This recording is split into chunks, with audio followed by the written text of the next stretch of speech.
पैशाच्या देवाणघेवाणीतून तरुणाचा निघृण खून करून आरोपी स्वतः पोलीस ठाण्यात हजर झाल्याची घटना जालन्याच्या गायत्रीनगर परिसरात घडली.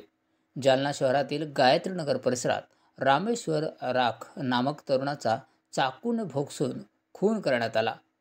सोमवारी सकाळी 11:15च्या सुमारास ही घटना घडली. हा खून पैशाच्या देण्याघेण्याच्या कारणातून करण्यात आला असावा असा पोलिसांचा प्राथमिक अंदाज आहे.